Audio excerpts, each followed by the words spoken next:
Without much ado, please join me in applauding the Chief of Party of USAID, Madam Lydia Ode, to please give us the welcome address. Madam Lydia, the floor is yours.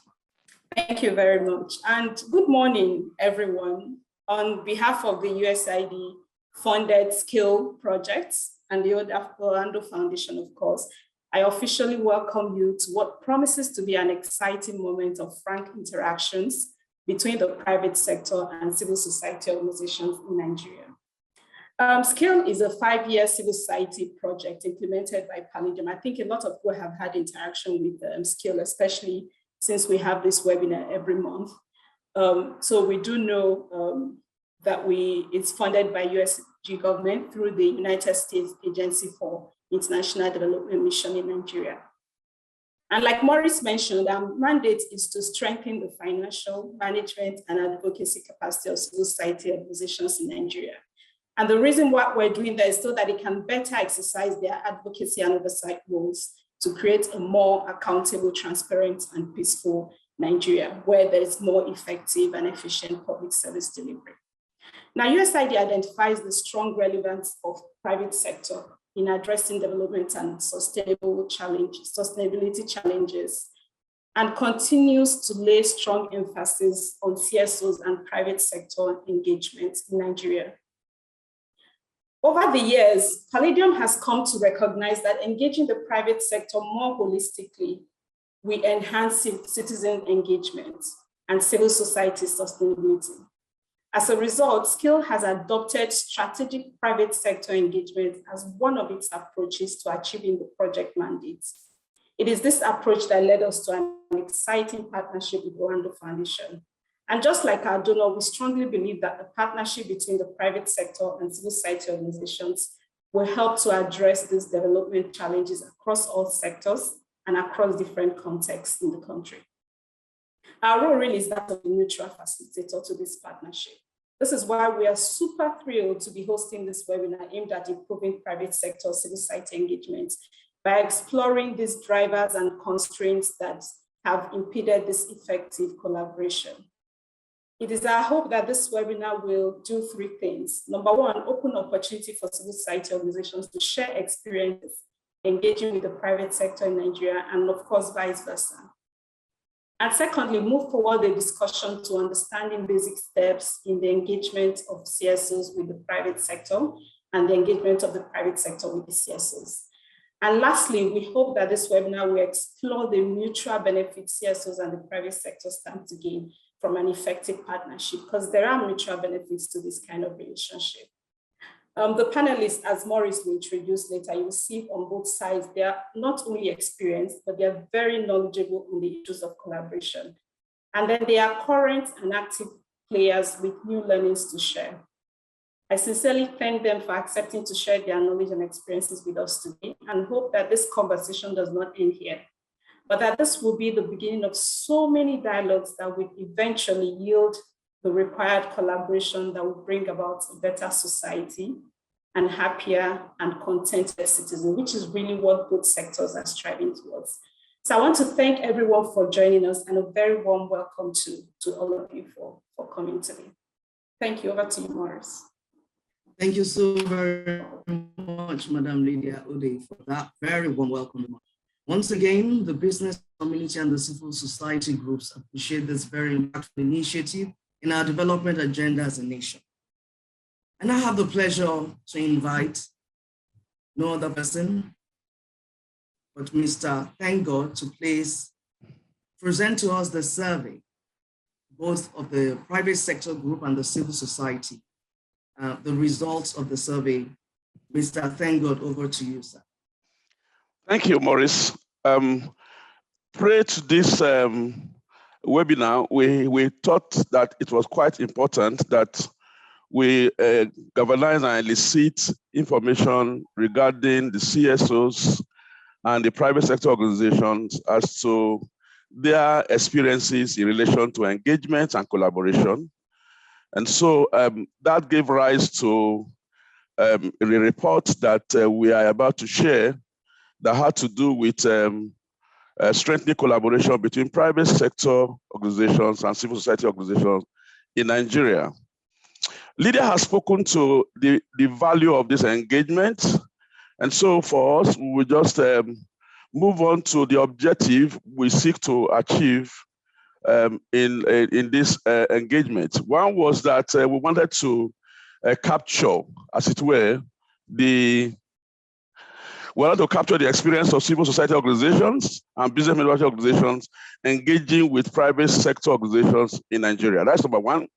Number two is to document the perception of both actors on the key issues, whether they were positive, negative, or gaps and suggestions for improvement. That took us to the field, and we did the two sets of survey. One targeted the audience of private sector organization, and the second one targeting the civil society organization. On the part of the civil society organization, we had a robust participation. Over 154 persons participated, and 31% of those respondents were the executive directors or CEOs of the organizations.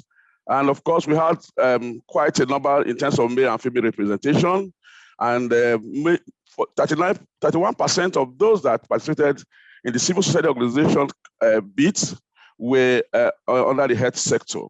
On the part of the private sector organizations, we had 21% of them also being the executive directors, which means they are actually the decision makers and almost equidistant in terms of numbers for the male and the females.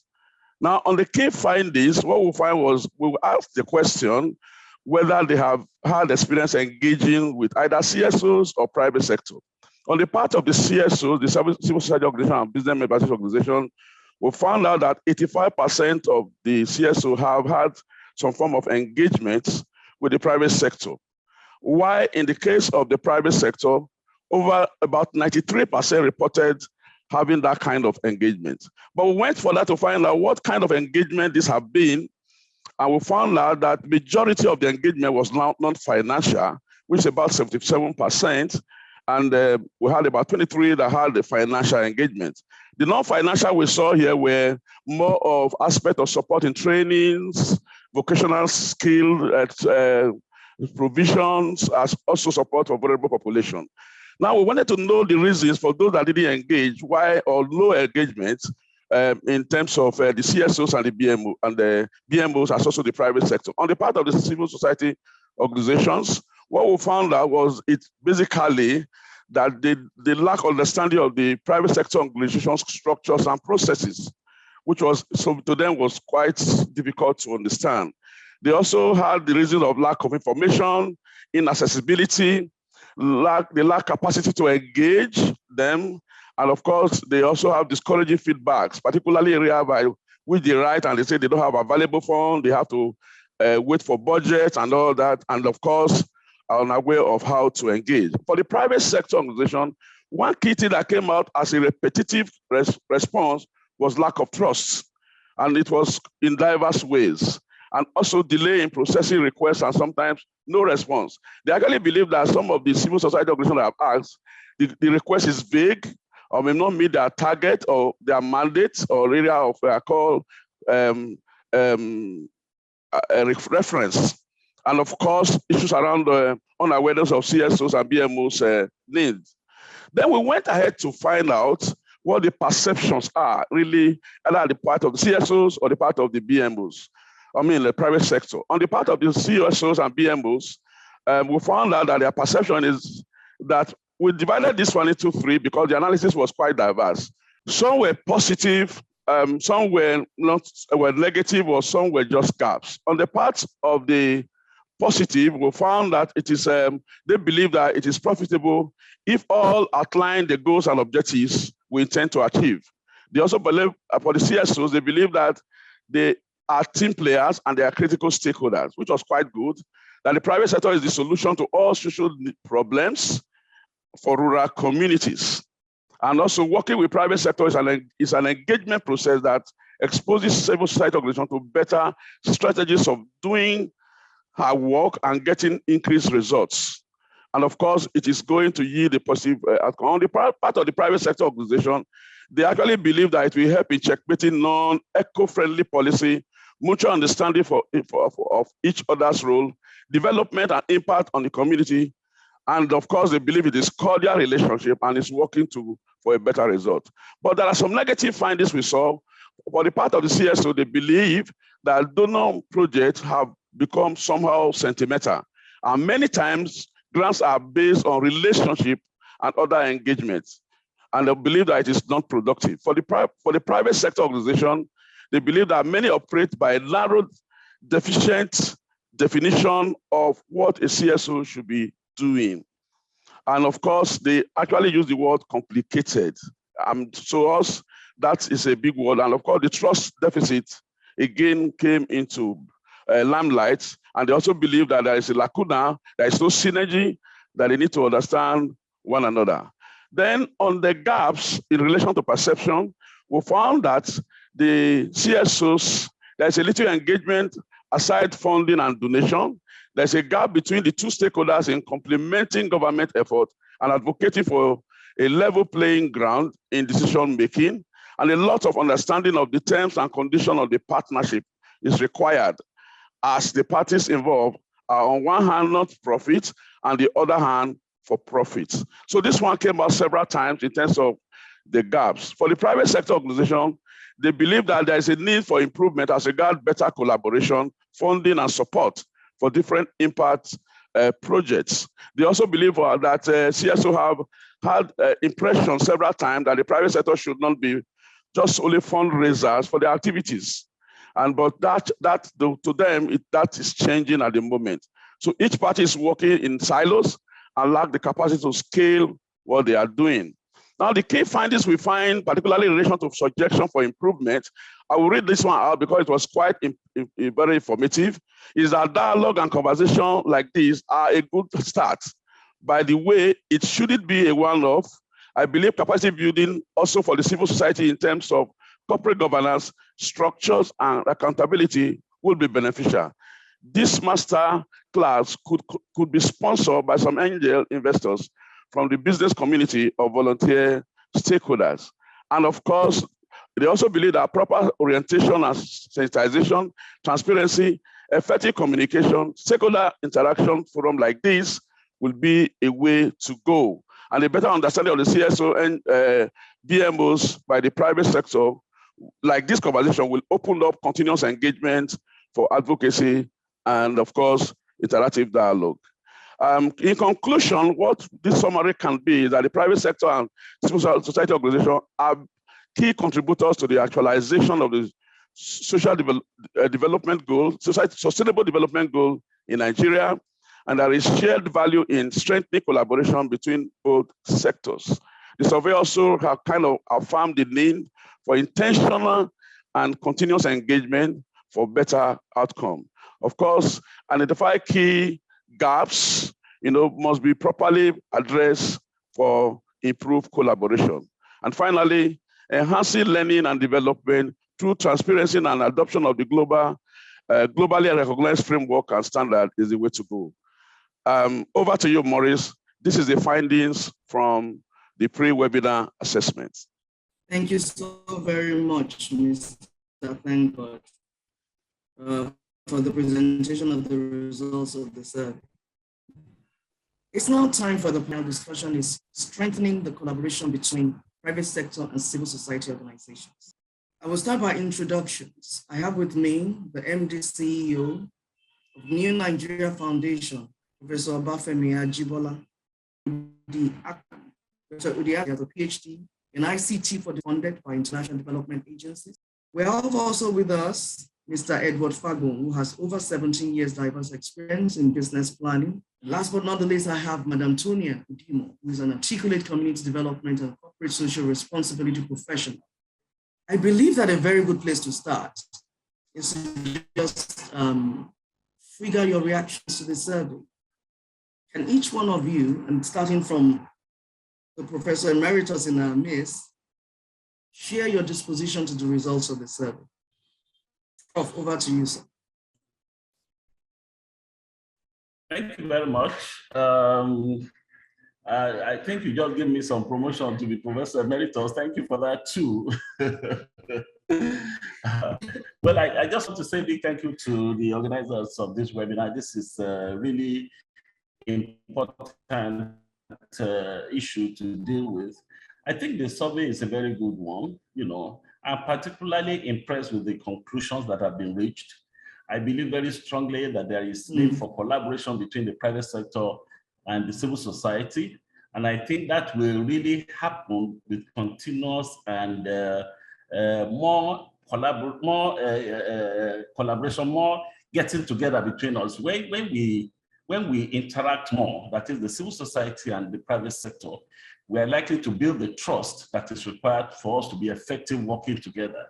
That interaction is extremely important, and it has to be continuous, and it has to be long-lasting. It takes some time for us to achieve what we want to achieve, but continuous interaction improves the relationship, and it allows us to understand one another better, and we are more likely to achieve what we want to get. Thank you very much. So I'm very happy with the conclusions. We will get to where we want to get to. Thank you. Absolutely, Prof. And I totally agree with you.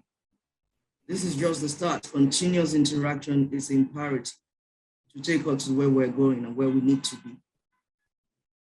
Dr. Okon, could you please give us a bit of your exposition to the survey that was just shared, to the results of the survey? Yeah, some interesting insights from the assessment.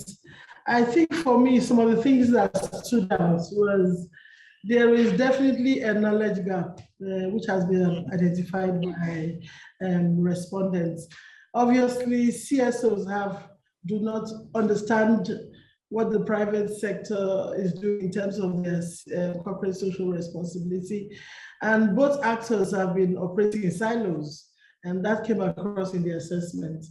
And also, CSOs did not understand the entry points for CSO engagement in terms of what the private sector is doing. And I think there is a need to understand from the perspective, obviously I'm a CSO executive, so I'm actually speaking from that point. So there's a need to understand the priority of private sector, corporate philanthropy, or a CSR as it's popularly called, so that CSOs can find and understand how to engage. So for me, I think the beginning of a solution is when you identify the problems. And there are quite a bit there, but these ones were really important to me that I'm talking about. And I'm hoping that at the end of this discussions, we will be able to identify potential framework solutions and ideas in which we can begin to address some of these gaps and challenges that have been identified. And thank you very much. Excellent. And that's why we're here, to address those gaps. I do particularly agree with you, madam. Next will be Tonia. Madam Tonia Juma, could you please give us your disposition to the results? Okay, so I was saying that I had the privilege of engaging with the raw data before we analyzed it. So I had a broader view of the responses. And I want to say that people expressed great candor in their responses, and that would be beneficial as we engage today. 3 thoughts come top of mind as I engaged with the data. The first is the fact that the decision we made to organize this open dialogue was a timely one. Of course, there were silent issues that were brewing, and both sectors didn't really have the opportunity to come together to discuss, at least not on a platform like this. And so knowing that we have provided that opportunity is a great start. The next clearly is the need to strengthen partnerships. And I see this as multidimensional. It would require resources, not little resources. It would require a lot of support from the government as well, not just both sectors. It will be long-term. It's not going to be an immediate shift. If it's going to be sustained, it will be long-term. And of course, there will be need to bridge the knowledge gap that currently exists. There is a huge gap, not just capacity gap, but knowledge gap about what both sectors are doing and why it's important for them to collaborate. And the final one, more importantly, is I hear or I see in reading the feedback hidden conceptual or cultural barriers to engagement. There seem to be like a power imbalance, so to say, more like the private sector is arm's length and transactional in its engagement with the civil society. And I think this power imbalance needs to be overcome if we are to effectively engage. So these are the three things that come top of mind, and I hope at the end of this session, there'll be clarity on a way forward. Thank you. Absolutely, Tonia. Thank you very much. And I do agree with you. And that's why we're here. I mean, to look at those imbalances and as much as possible, see how we can actually provide solutions. Next, I have with me Mr. Edward Fagbung of MTN. Thank you very much, Maurice, and good morning once again to everyone. And thanks to the panelists also for sharing their thoughts about the result of the survey. For me, it didn't come much as a surprise, but one or two things to also mention here is the fact that I think there is the lack of understanding of what the private sector is doing in terms of CSR on the part of the CSOs. And I also think that this is a very wonderful platform to have that conversation of speaking to one another and understanding how we can drive engagement, because I think that platform has not existed, where there is collaboration between the private sector and the civil society organizations. So that is a huge gap. Because if we don't understand what the private sector is doing, what their intentions or expectations, or what the causes they are focusing on, then we'll not be able to take advantage or engage appropriately, and which will bring about a better impact. The other thing for me also is how civil society organizations can identify how to actually reach out to the private organizations, because that also seems to be a very huge challenge. So perhaps we're not opening up enough.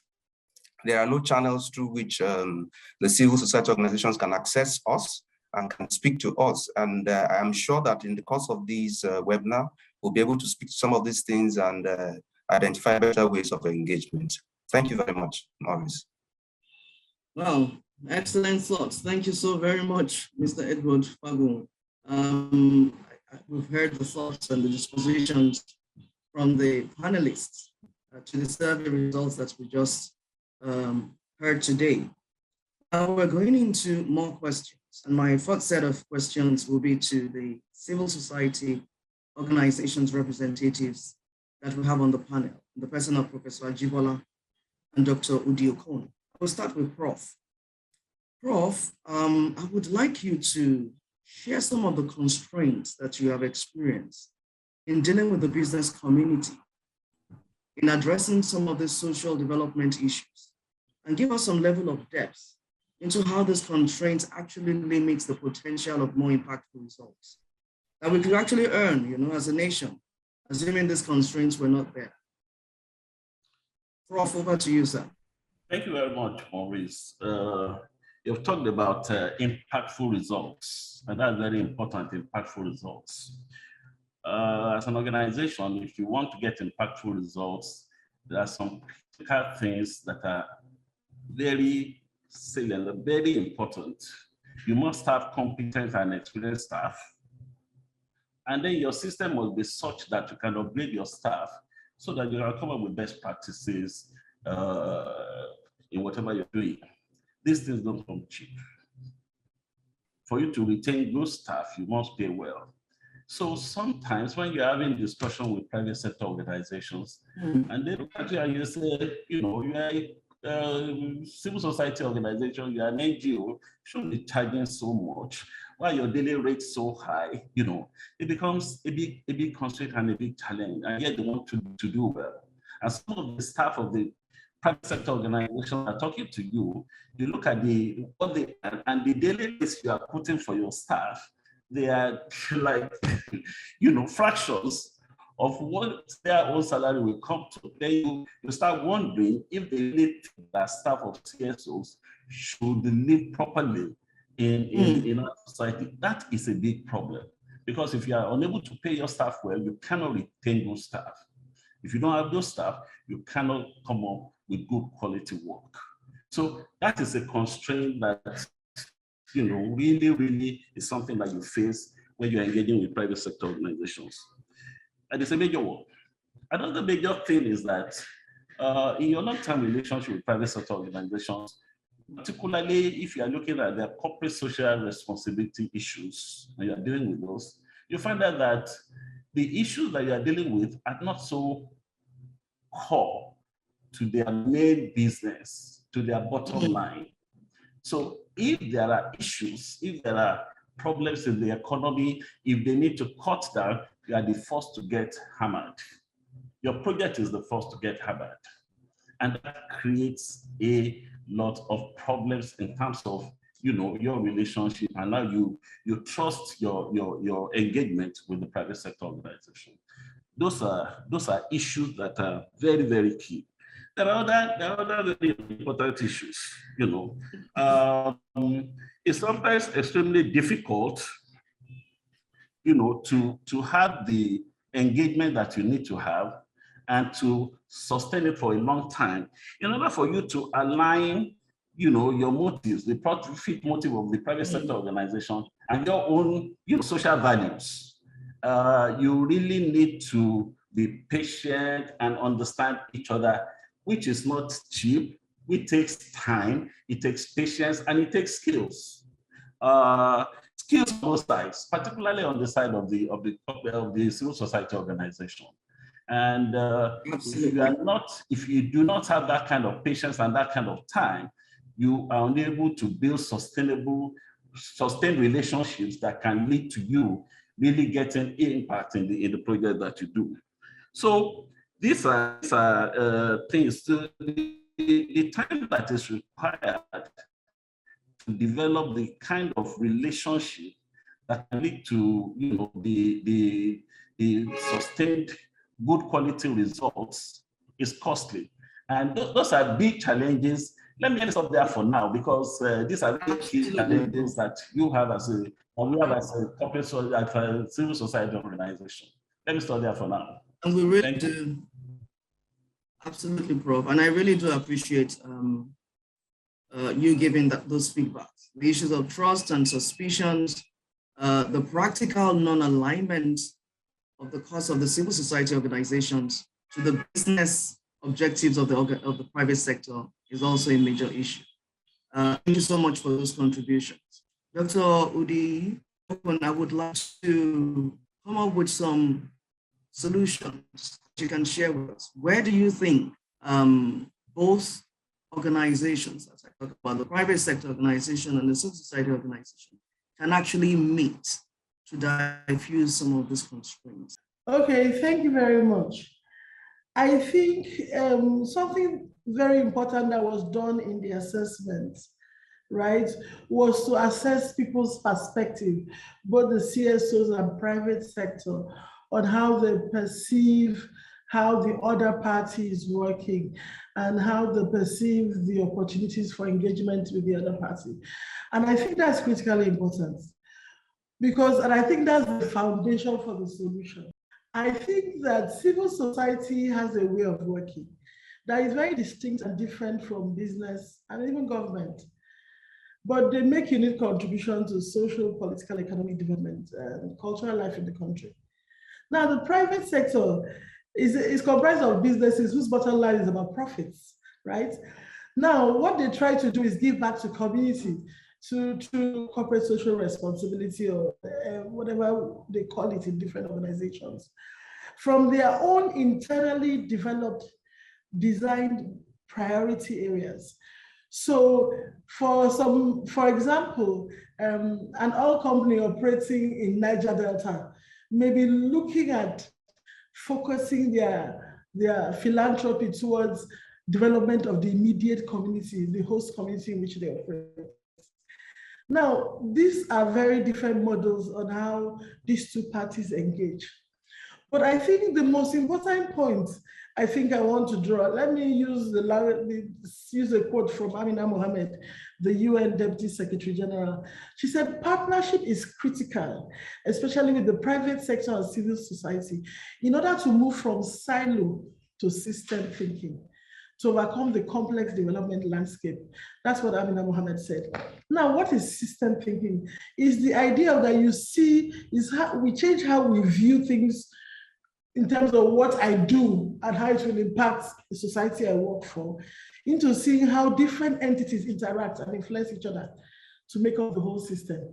I think there needs to be a better understanding from the private sector, civil society, and even government, because I think a third party that is not mentioned in this discussion is government, because civil society and the private sector philanthropy is actually supporting and supplementing government's work. So we need to think about our roles and have an appreciation and understanding of everyone's contribution. And then we need to engage. Now, if the private sector has been done in the past and civil society, as I said earlier, are operating in silos, it therefore means there needs to be platforms for engagement.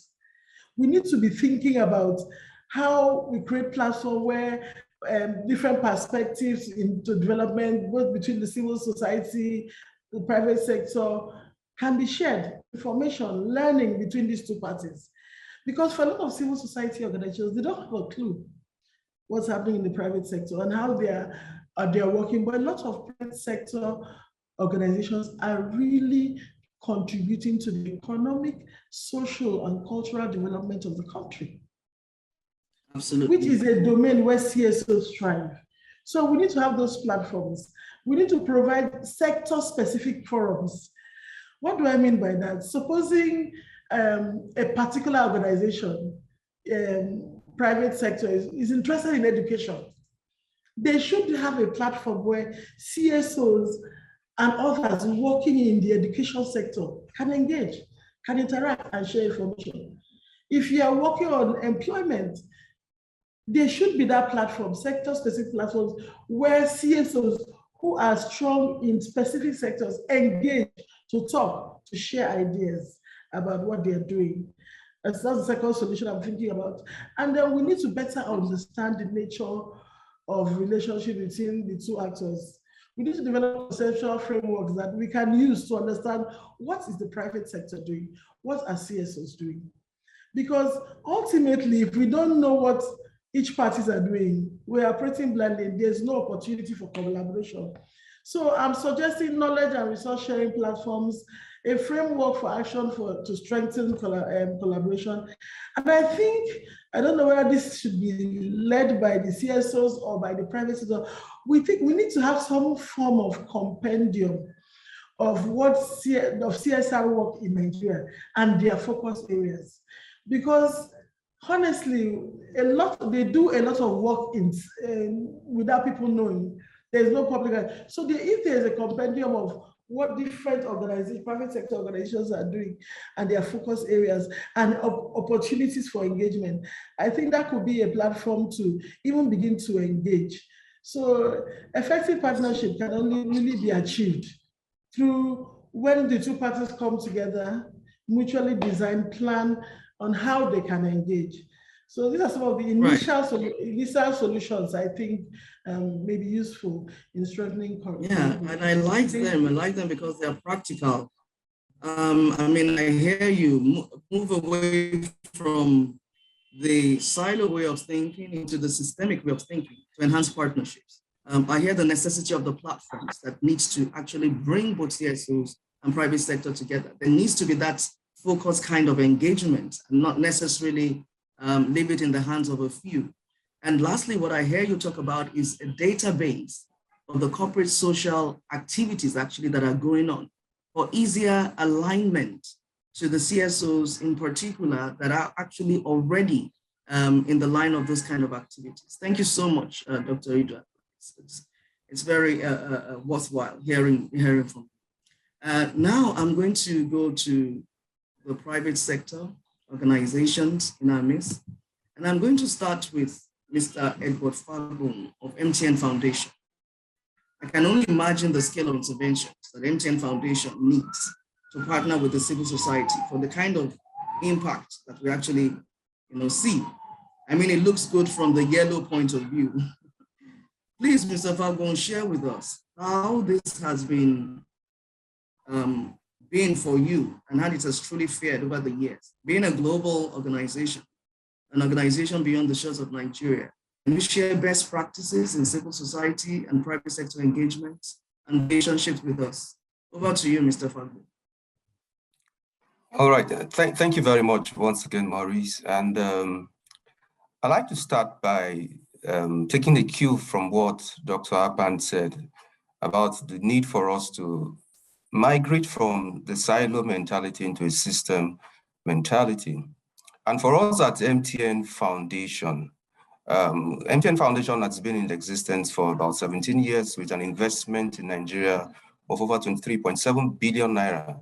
And we have project sites in over 924 locations and impact in over 2,600 communities. This wouldn't have happened without partnership, without collaboration with different stakeholders, CSOs or PMOs, and other stakeholder groups that we have engaged over the years. Because some of the things that we do, we don't have the expertise in terms of carrying out these interventions. So we would continuously engage as we have been engaging before. So in terms of the best practice that I would like to speak about here, which we have been doing and has helped us in terms of scale and impact of what we've been doing, is one, which is the first one I'm going to talk about, is a framework or a model or a concept, you want to call it a concept, which is called the human-centered design approach. So what is the human-centered design approach? It is actually a platform where you engage with your key stakeholders, particularly as it speaks to a particular kind of intervention, in order for you to be able to discover what the issues are, define what areas you want to focus on, and develop solutions for how you want to, solutions for that particular intervention, and also how you intend to deliver. So what we do is that we have a sit down together with our stakeholders. Take for example, if we want to deal with an issue around health, we bring in stakeholders within that space and we have an engagement with them, and using these approach, and we're able to together bring about solutions, how we can forge ahead and how we can make impact, how we can scale what we are doing. So that's one form of engagement. And in doing that, you're able to build trust between the private organizations and the civil society groups that you're engaging with. The other thing we do is, which is on a multi-stakeholder level, which a form of engagement, is that beyond just engaging with people or engaging with groups individually through the human-centered design approach, we have a strategy session we organize on a yearly basis for everyone that we interface with in our space, across board, where we come and we share our vision, we share our policy direction, we share what the board wants us to achieve in a particular year, and we're able to rub minds together and say, how do we go about ensuring that these things come to pass or these things happen? And we also listen to the stakeholders who bring in their expert ideas of how these things can be achieved in a better way. So this is also an opportunity for us to build trust also. And it also gives everyone the opportunity to take responsibility for whatever needs to be done rightly. The third part is technical support that is sourced through what I call the expression of interest. So take, for example, whenever we have certain projects that we want to implement, we don't have the expertise in-house. So we throw it open to the general public to say, do you have expertise in this area? Do you have the capacity? Do you have the competence? And come on board and let's have a conversation. And we would, at the end of the day, through our sourcing department, be able to shortlist those who will be working with for us to be able to implement such initiatives or such projects. So, and the other part of it also is that apart from the expression of interest, we also have what we call the call for application of different interventions. For example, we have a flagship program which we call What Can We Do Together, where Nigerians are able to nominate communities across the country, Right. where they want different forms of interventions to be carried out. And it could be any form, it could also come from CSOs, it could come from associations and groups and all of that. So you are also able to tell us what you think we can do, what kind of intervention we can carry out in a particular community. And the last thing I'd like to speak to is, which we identified also as very, very important in order for us to build the sustainability of our projects, is capacity building for the associations, or call them CSOs, or the stakeholder groups that we identified. So we carry out interventions in communities, for example, and you want that intervention to last a while. So the thing we need to do is to also train the people on how to use these things. For example, when we carry out interventions in hospitals, we bring together maybe the nurses, the doctors, or the other groups within the environment to train them on the use of the equipment we have provided, on the use of the kind of things we have brought in, so that there is ownership, that sense of ownership. It's not just a case of, oh, MTN Foundation has done this, but we all own it together. And everybody's also able to take responsibility and ensure the sustainability of those projects that we have within communities. I think I'll stop at that point for now. Thank you very much, Maurice. Thank you so much, Mr. Edward Fagbon, and I totally agree with you. Particularly the area of stakeholder inclusion and engagement. I do hear you say that you would inject even as far as matter experts to ensure that they are contributors to the initiatives that you actually embark upon. I think that's really quite key. I also hear you talk about using the expression of interest, thereby addressing issues around transparency.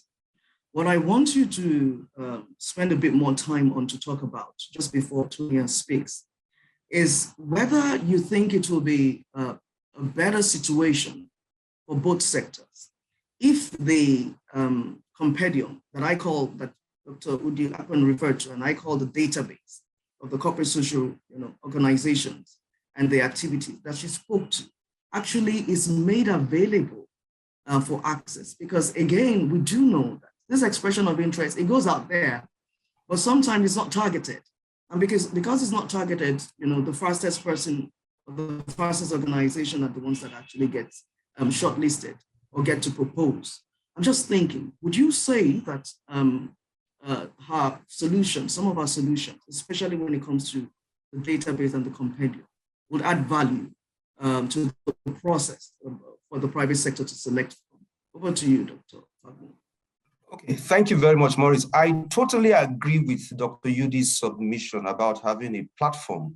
We'll call it a compendium or call it a platform for engagement. I totally agree with you, and I'll share a very interesting story with you.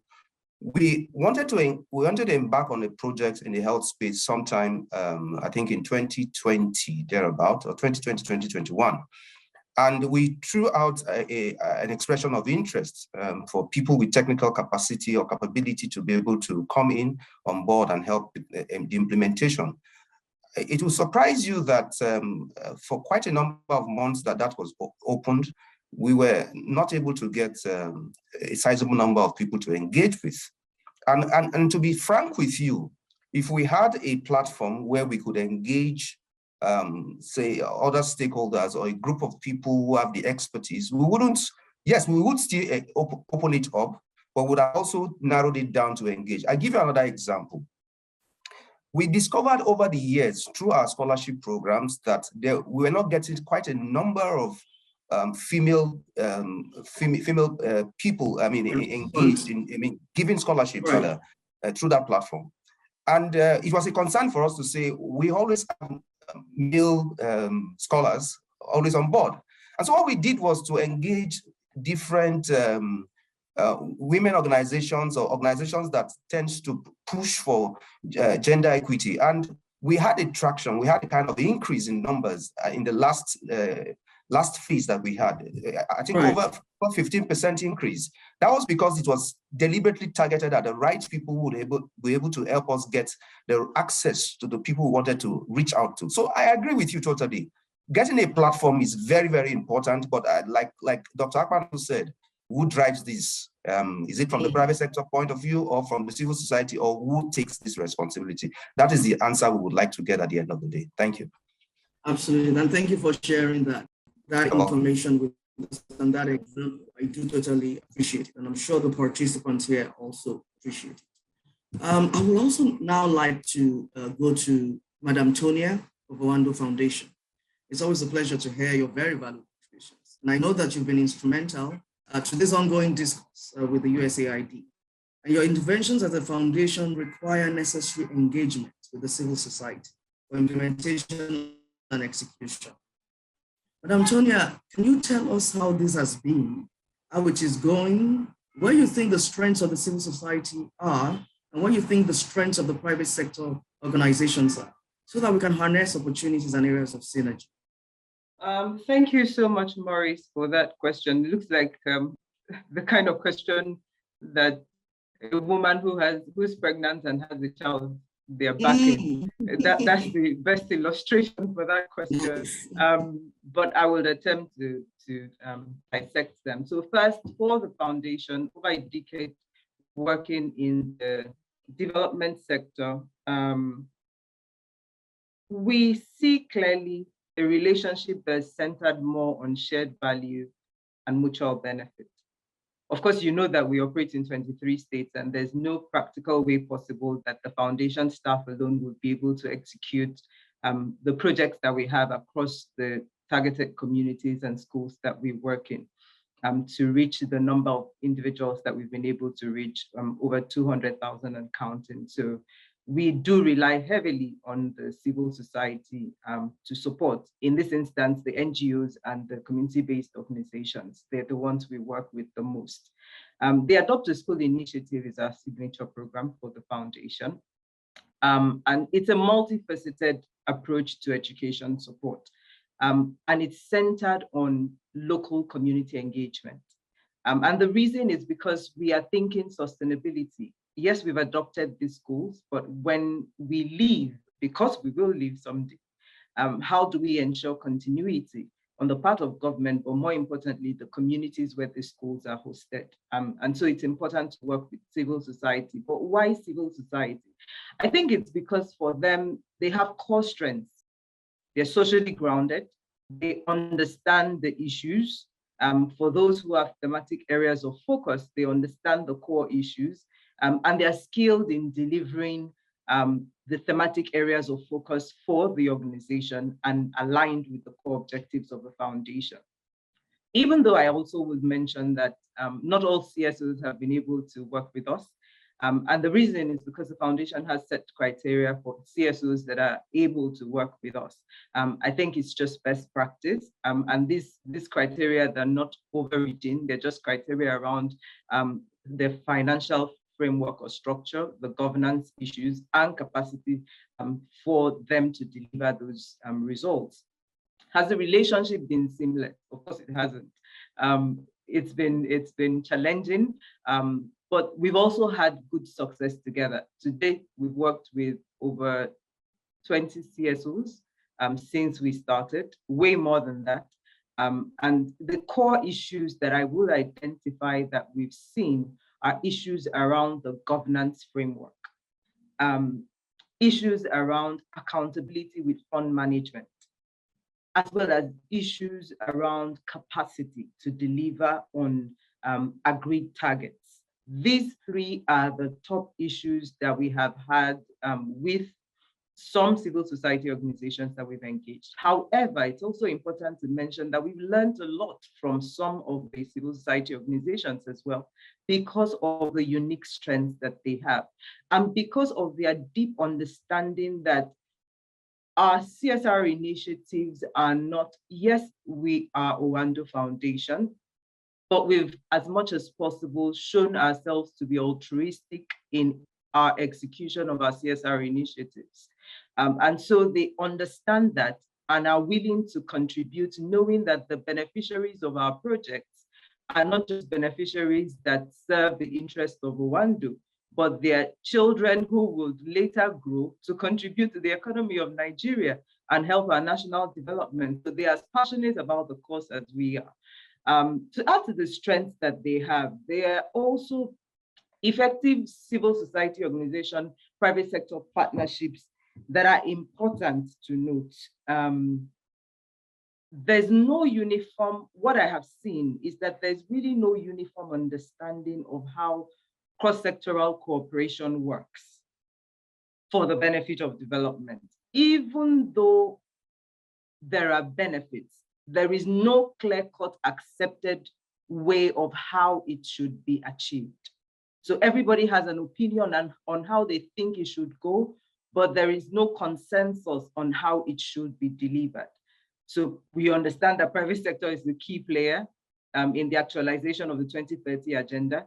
They are market-driven investment projects that promote economic transformation. We also know that they have more capacity than the civil society do. They have better access, obviously, to resources and to networks that civil society can leverage. Civil society, on the other hand, are influencers of social change. You can't take that away from them. That's their key role in society. They have an understanding of the core needs of the people and the constituents that they serve. They have a good networking approach to the implementation of their programs, and they promote inclusive development because they serve mostly the vulnerable, the underserved. So they have an inclusive approach to development. So do I see opportunities? Absolutely, there are. What's the first opportunity? I think that's what we're doing today. It's dialogue first. We need to understand what those opportunities are and what the probability of collaboration would be, given the strengths that we share, as well as the obvious weaknesses from both parties. I think it was Edward who had mentioned the reason why some civil society organizations do not get funding from the private sector is because they do not have the knowledge of what the private sector is doing. So one of the survey feedback, the responses is, it looks like you already know who you want to give who you want to award your projects to. So it's like you just run us around and then you get us to submit proposals, whereas you already know. Well, I don't know how it works everywhere else, but at least the integrity of the organization that I represent, I can tell you that we do not get into any project already knowing who, otherwise we wouldn't waste time and effort trying to go through the process of submission of proposals and review of proposals to determine who the winner will be. It's just that there are certain organizations that have developed capacity over time. They have built experience. And so it seems like again and again, they're the ones who continue to get these opportunities because they're well positioned. And they go out of their way to understand the peculiar needs of the organizations that they're working with or they want to work for. So do you know, if I ask you what Owando's priorities are, business objectives are, do you know? What are environment, sustainability and governance framework is like? Do you know? Do you know what social responsibility initiatives would appeal to an organization like Owando? Have you taken time out to look at our annual report, to look at our sustainability report, just to have an understanding? So it's beyond you just receiving information. It's also going out of your way to seek this information so that it places you apart. Okay, that's one. Another thing is knowledge sharing. Like I mentioned earlier, the private sector has capacity that cannot be denied. And so we can leverage this for thematic focused platforms. So if we're running projects in education, and I hear Dr. Udi very clearly, why can't we have a platform where other players within that sector can share ideas, can brainstorm, and can come up with sustainable initiatives that can be implemented? Yes, that can be done. Good practices can be shared. Experiences can be shared. It's all for better learning. Resourcing is another key issue. And I know that civil society sees private sector as a fundraising arm, but we can do more than provide funds for the civil society. In addition to funds, we can also help to strengthen capacity. And I think that's what Scale is also doing, prioritizing learning and organizational development. Of course, advocacy is another key area that we must pay attention to. We can influence policy when we work together in synergy and strategically. Another key area that I see is private sector is continuously seeking new ways, more innovative ways, inclusive approaches to the deployment of their corporate social responsibility initiatives, beyond the very traditional legacy issues that we have been dealing with, especially in the key sectors like health and education. So it would be good for CSOs to position themselves rightly, to be able to access funding if they come with new, more innovative and inclusive approaches to delivering the CSR initiatives that these organizations have.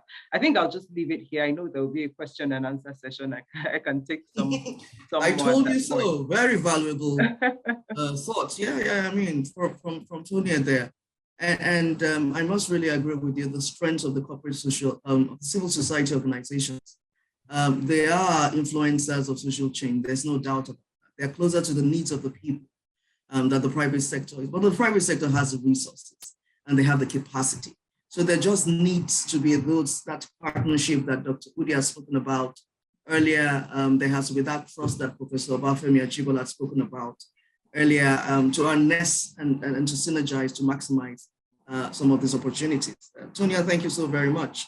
I want to put you on the spot as we round this up.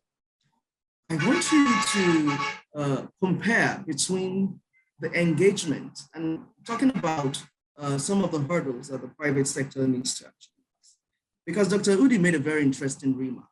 She said the critical key stakeholder who is not here is the government.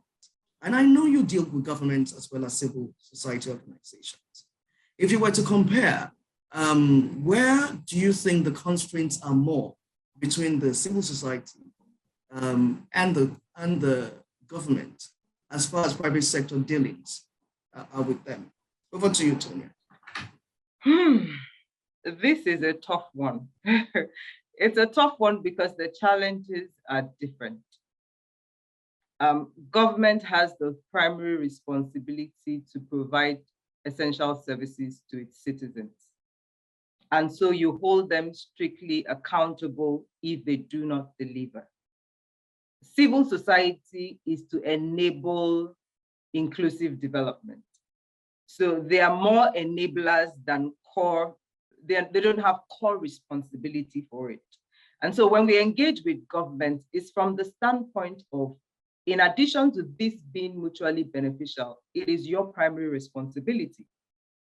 And so are you open to us working together to help you in delivering what should be your primary responsibility? Whereas with the civil society, it is, we are just like you, trying to make our society better by addressing the developmental issues that we see in the course of our business. Businesses don't operate in silos, we operate in a territory. There's a political landscape to our operations. And so we will take all of that into consideration as we execute our projects, as we, even as a business, run our business. And so we're asking civil society, we will be asking civil society, how do we work together? How would you work with us to make sure that we have a more inclusive, developed society that we can all benefit from? So I think engaging with them is dynamic, is not the same. The line of engagement is not quite the same.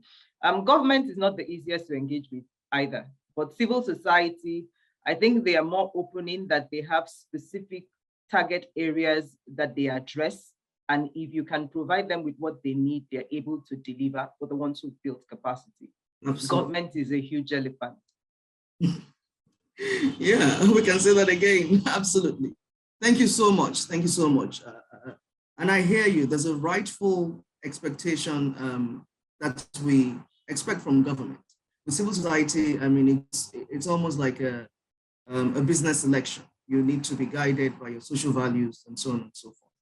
And I thank you for those contributions. Now we're getting into more interesting. This is the time for questions from the participants. So if you have questions, could you, one, raise up your hand or send them to the chat room? Right, I have one from OK Apia. And OK Apia has asked that it would be nice for the speakers, the panelists, on the Open Government Partnership as a platform for interface between CS, government, and well, that's a comment. And I totally agree. By the way, I think it's important to also mention that the organizers of this webinar actually are taking notes, especially on the solutions. And this notes will be aggregated and will be decided upon for execution. Please bear that in mind. Thank you. Somebody said wonderful section. Do we have questions? Yes, I have some hands up, and I'm sure I'm going to. Mr. Abdusalam Badamasi. Please introduce yourself very quickly and begin to say access to unmute. Okay, yes, thank you very much, Maurice. My name is Abdusalam Badamasi. I am the Policy and Governance Reform Advisor for the Skill Project.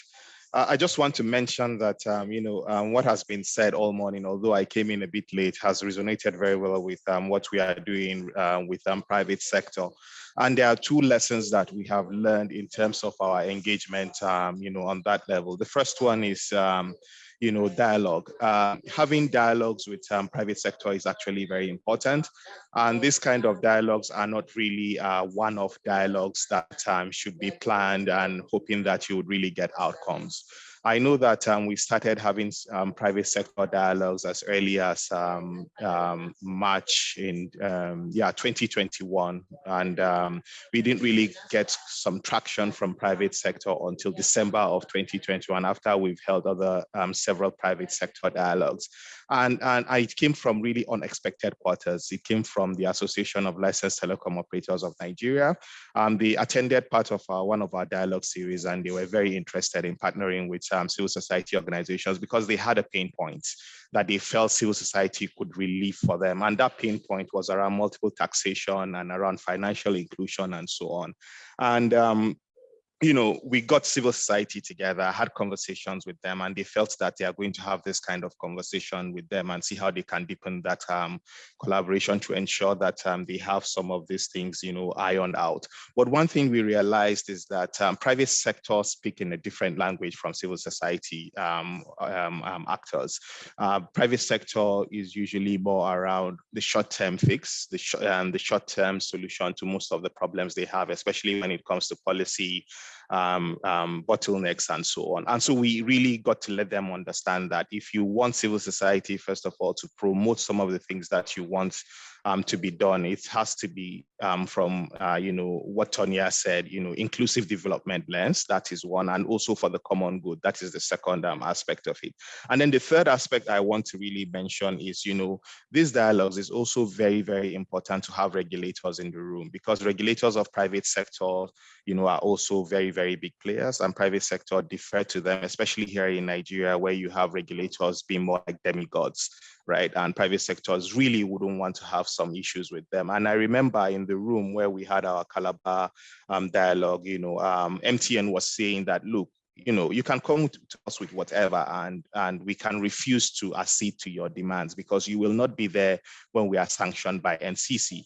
Right. So that conversations, those kind of dialogues have to really be multi-sectoral. And the good thing was that NCC was there when MTN was saying this, and NCC was like, guys, really, why are we perceived this way? Why do you think that we would really sanction you, for something that is of the common good as well? So what that means is that, there has to be some level of coordinated, advocacy with the private sector, with the regulators, and also with the CSOs to see how they can push, areas of, mutual interest. But notwithstanding, areas of mutual interest is very, very, very, very important. And I think it's something that, should be promoted onwards if we want to see a more sustainable partnership with civil society actors. Thank you very much.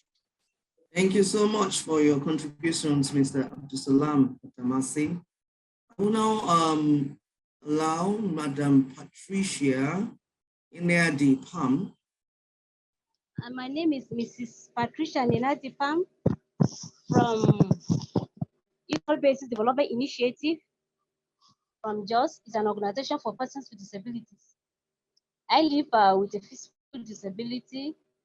I appreciate Scale for this great opportunity to be here. having a compendium, having a platform or a mechanism whereby civil society and the private sector will collaborate for the betterment of the society, I think is a huge step in the right direction. The question is, when you write a letter, for example, now we wrote to ATL Foundation now, but we've not had enough from them. We kept on sending like a reminder and no response. So what kind of platform or what mechanism can somebody engage such foundations or so organizations for you to be able to have feedback? Thank you. So thank you very much. To answer your question, first of all, before I answer your question, we are inundated on a daily basis with all kinds of requests, emails, proposals, and all of that. And you see, the truth of the matter is that I think Tonia mentioned this when she was speaking. We can't be everything to everybody because we also have finite fund or source of fund. MTN Foundation gets its funding from MTN Nigeria, which is 1%, up to 1% of its profit after tax. And that's, and good enough. One of the things that we have seen from the survey is that the lack of understanding of what the expectations are in terms of what does the private sector want to get into and how the civil society organizations can also latch onto it. So sometimes we get requests which are completely out of scope, out of what we are defined to do. So that's just the challenge a lot of the time. So sometimes you just get the fact that when people send in proposals, they don't get responses, or when they get responses, they don't get satisfactory responses because we will say, oh, we're sorry, we're not getting ourselves involved in this. In terms of support, we provide support in our own little way for people who are living with disabilities. In the last 10 years, we've supported people who are blind by providing scholarships for them. And we work with a civil society organization known as ANWAB, which is Anglo-Nigerian Welfare Association for the Blind. We also have supported the International Day for Persons with Disabilities, which comes up every December every year, and provided support to people living with disabilities. So it's a wide space which we can play in every space, and we can be everything to everybody. So to answer your questions about how to reach us, we have on our website, www.mtnonline.com/foundation. There's an email address there where you can actually send your request to the foundation. And if it meets what we can attend to, we will definitely attend to you. And for the purpose of saying that you have been trying to reach us, you couldn't, I think I will send my email address to, I don't know who I could provide that email address to so that we can actually get your request and attend to you. So I think maybe the moderator will tell me the platform through which I can get that email address across to you. Thank you. I appreciate it. Thank you so much, Mr. Fagmo. Thank you for the last opportunity you have presented to Ms. Madam Patricia Pam. I'm going to the next question from the question or comment from Mr. Paul Nwankwo, and then we'll take the question in the thank you very much.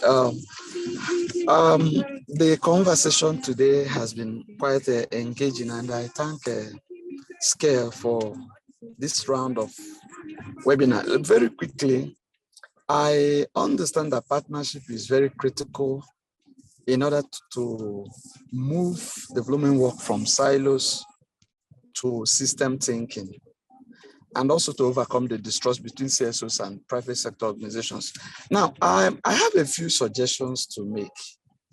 I think there is need for CSOs to, on their own, to have meaningful engagement among themselves. Because working in silos, organizations do not have capacity in so many areas. But if we could leverage on networks, one is that it is easier to find capacity within networks than within individual CSOs. So I think if we could have a disaggregated database of CSOs, and I think it's important, particularly to Owando and MTN Foundation, if it's possible, we could have, within that engagement space, the list of the areas of, development, areas where philanthropy can support. It also help in, making proposals or requests for collaboration and partnership to them. That way we will be able to save resources and move resources to areas where they're needed most than just reactionary, there is disaster and all this, and you respond. I think it will lead us more to system thinking. Thank you very much. Thank you so much, Mr.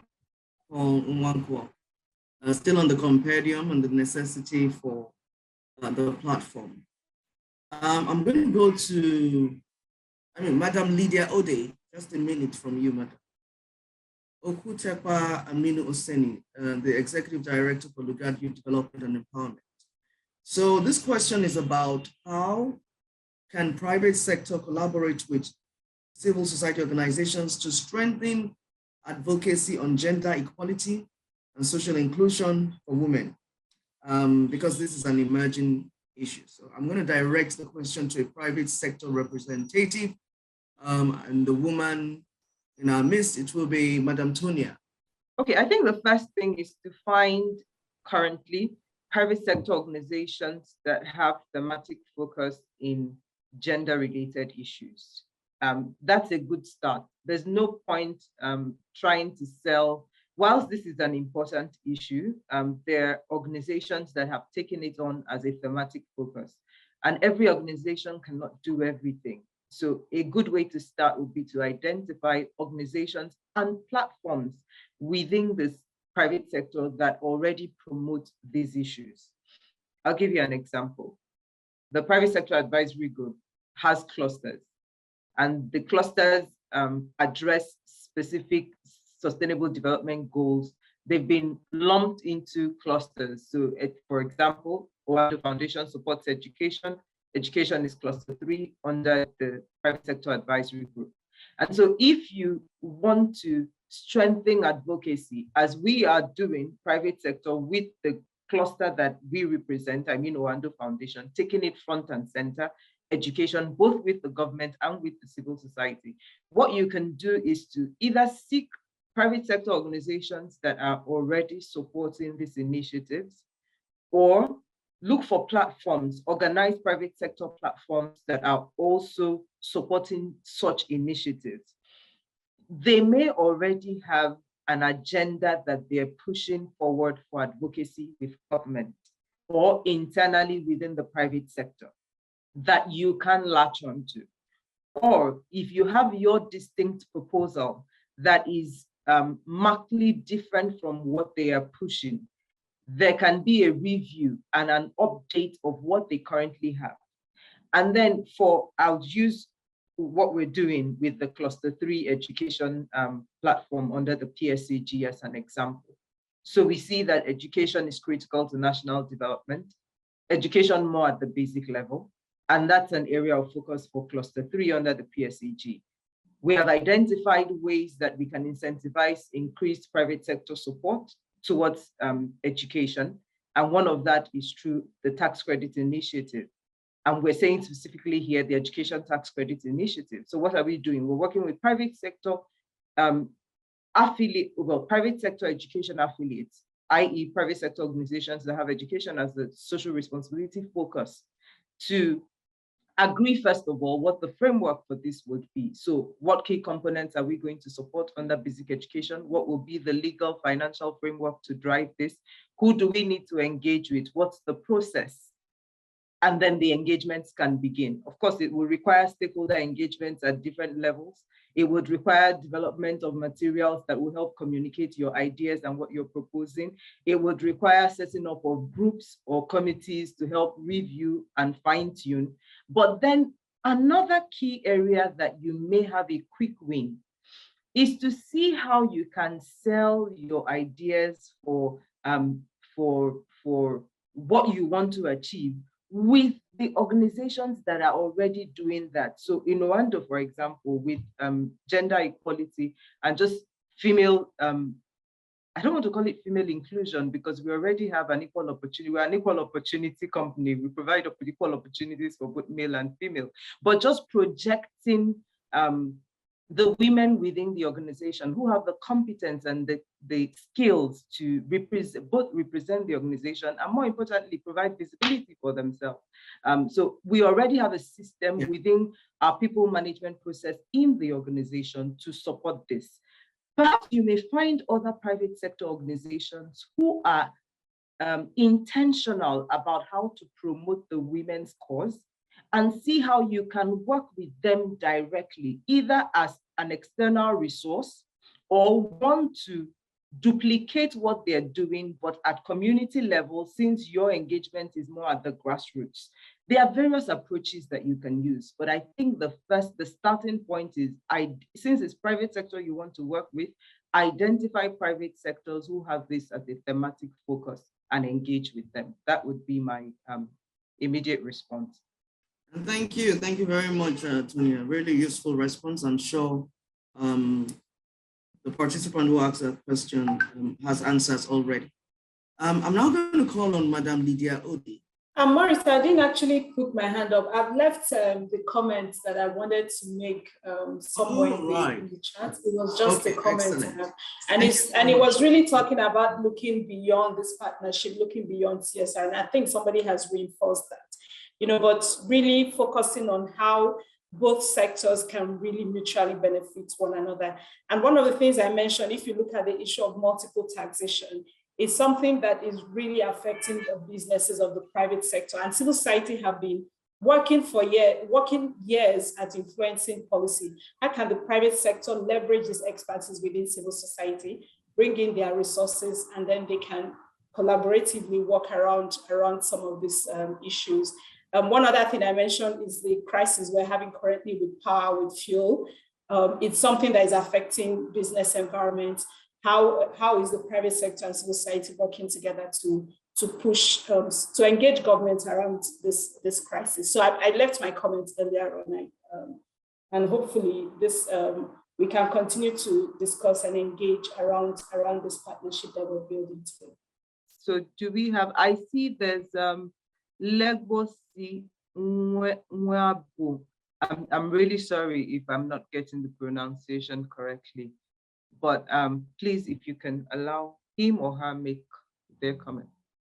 Okay, yeah, just to make a little of my contribution, particularly on the private sector and civil society interface.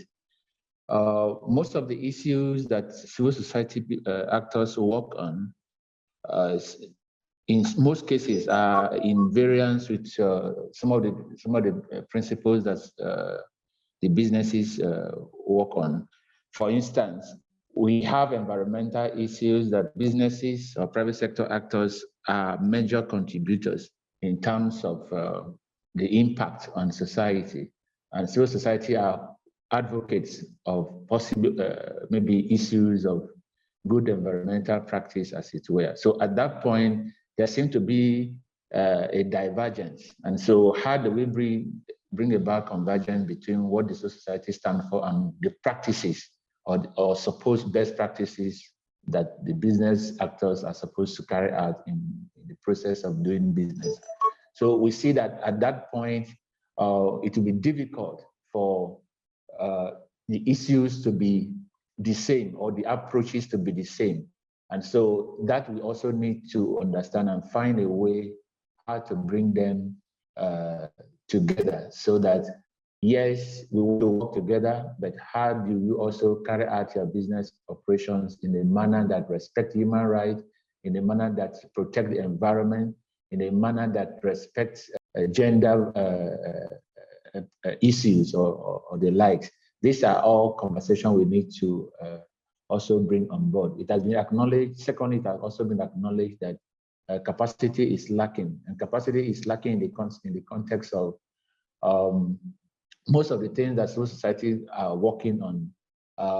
Sometimes private sector actors are a little bit ahead of those issues, and so the capacity, the knowledge, or the skills to engage on those issues are a little bit challenging because of limited access to resources, and also this knowledge on the issue that they seek to advocate or to work around. And so moving forward, I think this platform is something that is quite unique, trying to bring the three legs of the society together, from the government, from the business actors, from the civil society, to really look at issues critically, so that at the end of the day, we have a society that works for everyone. Then very key to it is that it will be a little bit more and more challenging to get the private sector on the table, except we deliberately also pull them out of their comfort spaces to understand the issue that civil society people are talking about and how they can work together to make society work for all of us. Thank you. Thank you very much for, well, I will assume that is a question and a contribution. For the question on how to ensure that, well, there's no compromise on the part of civil society when you have to be the checkmate for private sector organizations and their processes that sometimes run foul or sometimes do not serve the interests of the people, and then having to then engage with them, requiring their support. I don't think these are divergent per se. I want to believe that any responsible company that is carrying out operations that have dire consequences to be it the environment, socially or in whatever form, are already thinking of ways to minimize the impact where minimizing the impact is the solution, or eradicating where possible the impact entirely. I know that there's an increased call for ESG among private sector organizations to go beyond just corporate social responsibility to the impact that your activities or your business operations have on the environment, your sustainability plans, as well as governance-related issues. And so organizations, unlike before, where you just do very nice CSR initiatives and it's acceptable, now you're being, and this is the global best practice, now you are increasingly being tasked with ensuring that your operations align with the ESG. And so there is, internally in every organization, I work in Owando Foundation, not Owando, but even Owando as an oil and gas is increasingly thinking about cleaner sources of energy.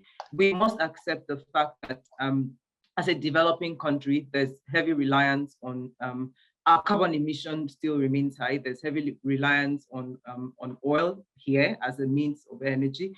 And so it will take time. It's going to be a gradual shift to cleaner sources of energy, but that process is already underway.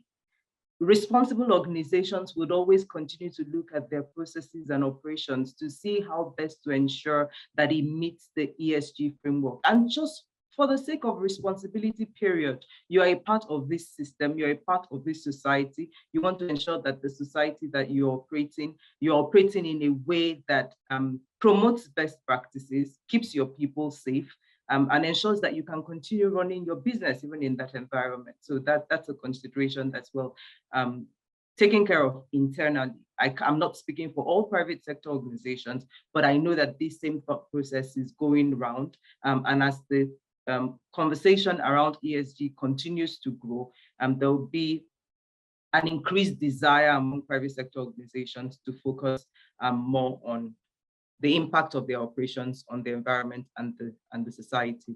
On the part of capacity for civil society, I think this is one area that we are not leveraging enough. It may be a deficiency on the part of civil society, but it's a key strength for the private sector. Expertise within the private sector that the civil society can leverage. And I'll give you a good example.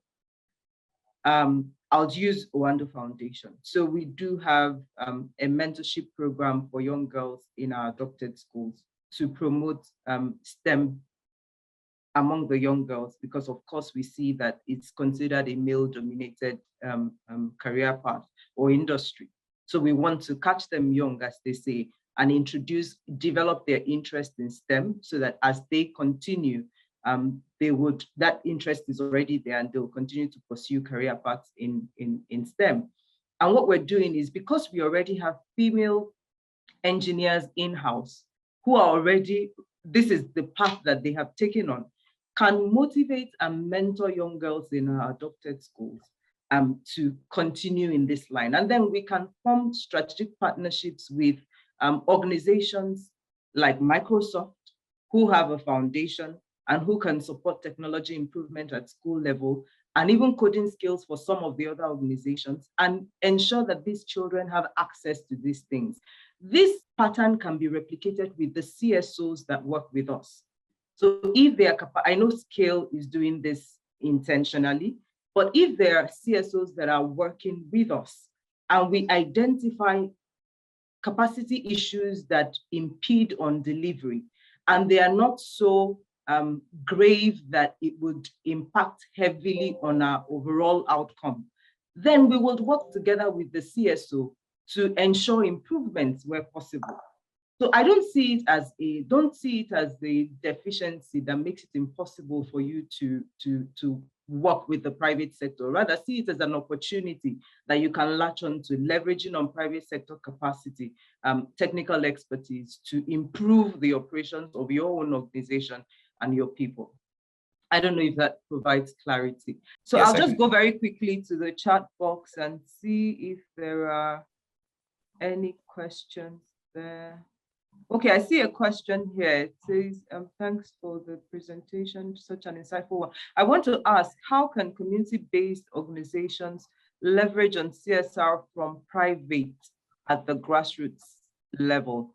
I have seen that CSR are not always available for local organizations, and this is denying such organization of making more impact. So what could be the way out? This is from Alfred Akirili. All right, thank you very much. Local organizations are not left out in trying to bring about impact in their communities or in their space.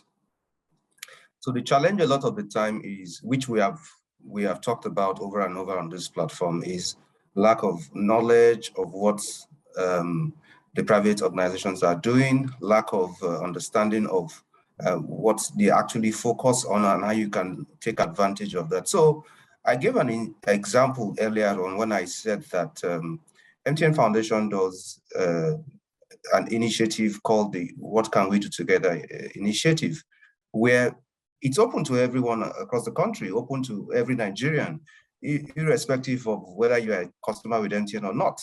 And it is that you are able to identify a community that has a need in line with the kind of projects we want to implement. To say, take for example, I have identified a community that does not have access to potable water supply. And you go onto that platform, you enter the name of the community there, you tell us why you want to talk about the community, and if it meets the criteria, we provide that service or provide that intervention in that community. So what you have also done is that you have been a part of ensuring that we bring about a change, social changes in communities across the country. So it is important for organizations, civil society organizations, to have an understanding. I think we've talked about this over and over, but to actually understand what are the kind of things we would want to see, or the kind of changes we want to see. I think we lost Edward, yeah. Mr. audio there.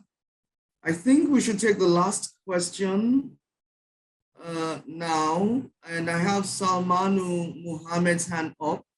Okay, thank you very much for this wonderful presentation, and we also appreciate your support.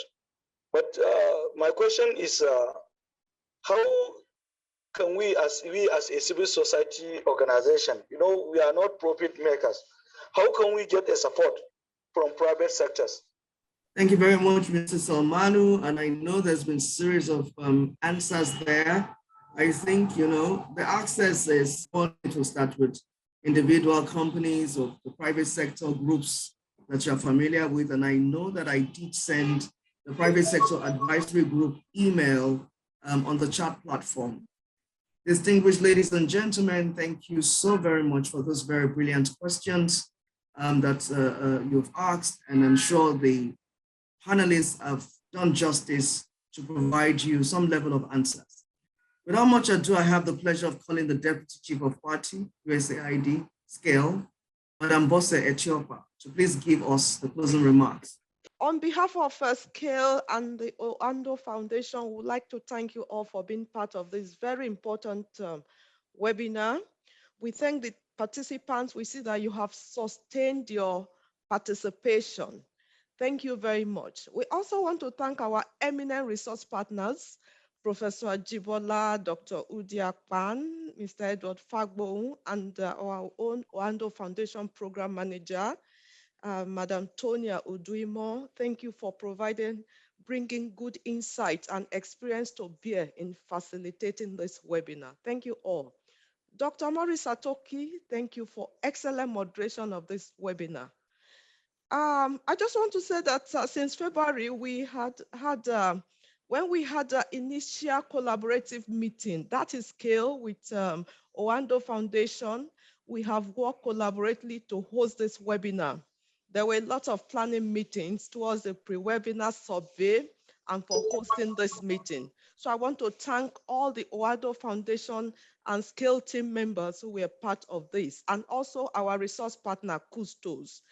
We hope to deepen this partnership, particularly in following up with some of the recommendations of this webinar.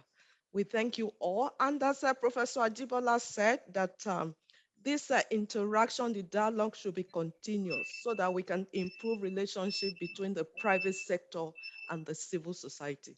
Thank you very much. Thank you all. We've come to the end of the webinar.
Okay. Okay. But she's going to be, it's going to be logging. Good Okay, we can go. afternoon, Thank you. everyone. And thank you. This is like a post-webinar quick review. And I just thought we have it immediately so that we can get on with our Easter preparations. I can't wait to leave this office. I'm exhausted. But first to say thank you to everyone who played a significant role. Maurice, you did excellently. Thank you very much. Thank you. Thank you very much. Thank God. Thank you, Tracy. It's amazing. If I don't have your support, I don't know how much I'll be able to do, but thank you so much for the support that you provide. And then to the Custos team, thank you too. But I think we need to be as candid as possible. Let's review for the sake of improvement of future webinars. Perhaps we may not be a part of the of the scale team for your future webinars, but it's also a learning point for us as we move forward. So I just want us, with all sense of candor, to share what we think our successes, our challenges were, and where we need to improve next time. I'm thinking, should I quickly ask Mr. Edward to come join us? That'll be fine. Yes, he's part of the stakeholders. If he has not left his... Maurice, what do you think? I don't know. It's kind of like a bit of bias, but again, I mean, for stakeholdership, yeah, I mean, to hear maybe an independent, yes. Okay. Shakib is still there though. No, he reached out to me that he wanted to reconnect. Oh, I told him that we were already having the closing remarks. So let me just call him and tell him that we're doing a post-webinar review. Okay. Would he like to be a part of it? Okay. Does Skype allow you to dial in? No, but the same link. When if you go to the same link, I can take you to the right. Good.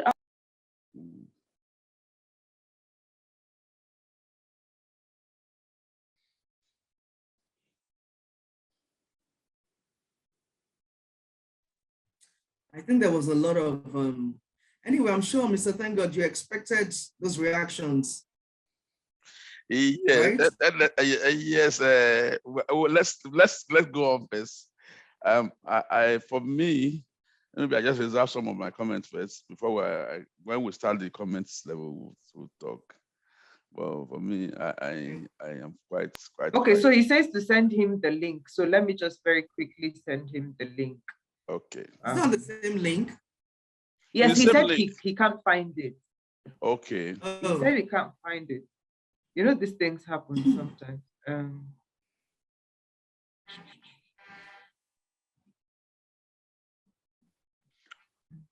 Are you seeing Joshua anywhere? Because okay, are you seeing Joshua? Hi, okay. Joshua is not in yet. Okay. Except it's coming in with another name, but it's no, not. I think his name is Joshua Sampson. Okay.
You don't see the link again? Josh, that's serious. What do you do now? I'll go back to our listen Outlook. Okay, I'll hold it right away. Thank you. Joshua can't find the link to.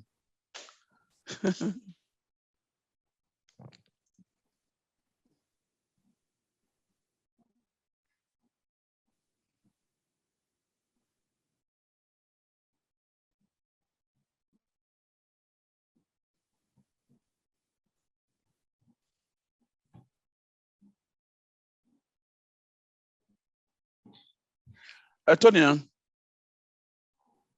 Yes, please. Can we just go ahead? What do you think? Okay, I think let's go ahead. He will join us where he joins us. Let's go ahead. Yes, Joshua and himself will join us when they join us. Yeah. Okay, so it'll be good feedback. Yeah. What we thought went well, what didn't go so well, what we can improve on. Yeah. Okay, can I start? So anybody can take a bite. Okay, let me take a bite first, please.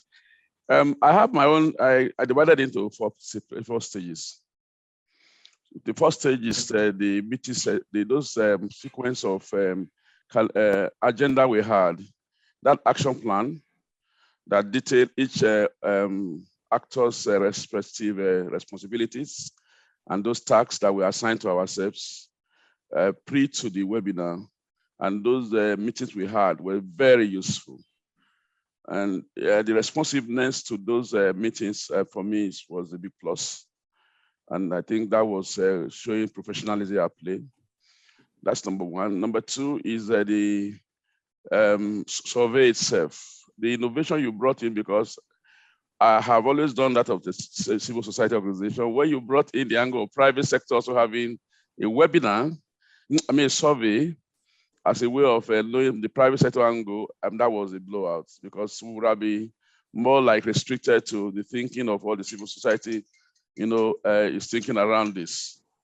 And so that's fine in terms of those survey. And then the findings, the aptness in releasing those findings and the synopsis that came out of it. USAID is already asking of it. They want to have that findings. And I'm going to develop a research pages on it and share with USAID on that. There are small information, detailed information concerning that, and I think we can use that to engage our partners, going forward. So that's number two. Then the third one is the survey. The dry run of yesterday was quite helpful, but I think the gap in that dry run we had was we didn't have custos in that dry run. We were having another meeting that was going on. Custos was not there, Okpe was not there, Shola was not there. So they didn't get this detail as to 15 minutes before the webinar. They actually, what we normally would do, we have 30 minutes in all of our webinars. We always have 30 minutes before as a dry run. We get all our actors into that room, and then we wait. We prepare ourselves, we troubleshoot. The information as to 15 minutes before the webinar was not transmitted to them. And then they hooked up 30 minutes, and I told Tonya, but the other actors were not available at that moment. But by the time Tonya came in, and with other people will already be admitted in and all that, that created a little bit of a disconnect. So that communication, which is a very key component of this, is what enhances that. But by the time so that gap in terms of getting every player on board at the time of, that first dry run was very key, was a lesson learned. So that's that. Then the webinar proper, if I start from the beginning, I think one of the things that worked, I have seen that again and again, Tonya, that a large webinar like this, you will find a lot of side noise, but the ability to mute at the point of entrance, both the video and that Kusto have brought in over time with our webinar was a perfection. So we didn't have those kind of, the recording was seamless, which you can share, at the moment. So for me, that was a great one.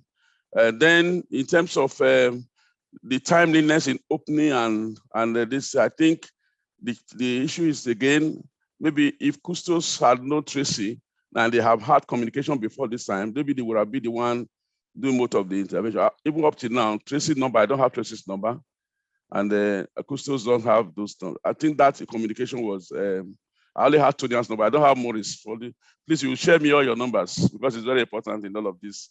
Please, can I, before you continue, Mr. Edward is in the other room. Can they let him into this one? Okay. If you can hear me.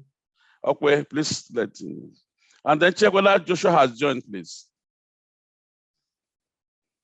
Now, the quality of input. I just believe that the survey we did, it tremendously helped us to speak to exact. We were all wow. And Tonya, you were differential in terms of contribution because apparently because you had so much information from the survey, and then your experience over time with CSOs was also a huge advantage. Overall, the webinar was a lot of lessons learned. As we were talking now, 3 people are calling and they are showing a lot of gratitude, and they are saying that we should do more. I had to tell them, you can hear the call coming again and again. And so for me, it's just the beginning of engagement. All the gaps, we have to talk frankly to ourselves, but I think it's a beginning of engagement. Congratulations all. Over. Okay, thank you. Maurice, thoughts? Right, and it's important to mention that Maurice was the brain behind that that idea of also polling private sector survey. Private sector. It was actually Maurice who said, "Come on, they would also." There's no brain. Wow. yes. And once she suggested it, I just thought. And I wanted to first of all give feedback that the fact that Tonya took it and ran with it and made it happen, for me, was even more mind-blowing. I didn't think it will happen because I knew that it advanced a lot, in the whole planning process. And I'm really, really impressed and happy that it happened, because I just thought it will constitute a lot of balance in our conversations as we proceed with it. So first and foremost is to thank you for reaching out to me to be part of this. Immediately I heard it was as if, just the way you said it, it was a pregnant woman in your conversation. So there's something in my mind and I'm like, this has to happen, because I have friends in the civil society. I have, I belong to the private sector as well. And I know how they continue to complain and just really, talk about these things. There's no synergy, that, and I'm like, what exactly is the problem with this guy? So the fact that this is an initiative, somebody conceptualized it, and I gave Tony that reaction, I was really happy. And I just really hope that this is not the last of it. It needs to continue. It's a conversation. My general feedback is that I don't think it sank to the CSOs. In the sense that, so this is a webinar. I know they heard us, but I'm not sure how implementable. I think they still need a lot of support in terms of, that making that synergy happen. And that's what I will appeal to the organizers. Whatever we can do next, even maybe case studies, maybe success stories, maybe lessons learned, maybe a way of making it available on those platforms so that they can spend time on this, because even the best of them, the Professor and Dr. Okun, and I must really applaud you for combining those really great minds. I could see that they had substance, they were bringing a lot, but they still felt almost pained about the fact that private sector does not understand them and does not appreciate them. And we need to, and these are, Professor and Doctor, very well spoken. So I'll call them almost the best of them. If they feel like that, we have a lot to do. We have a lot more to do. So that's about, the whole, my general, in terms of before the event and all of that, of course, we can't tire of hearing feedbacks and learning. Even me, I was lucky that Sonia and Tracy called my attention to some things I had to quickly adjust and behave myself. But I'm happy because I mean, sometimes you need to make really conscious efforts to project, in the way that is expected, and I'm happy that happened. In terms of the freeze, so one of the things that didn't also happen, I'm not sure why, maybe we didn't get answers, but is that, I sent the questions also to the panelists late, even though, I mean, they did justice to the questions. So maybe it will be a requirement from your end, maybe a few days. So once the bridge, one of the things that the moderator needs to also see to without being asked, maybe you have to ask, is sending the question, arranging the questions, ensuring that the organizers are comfortable with it, and sending it to the panel up front.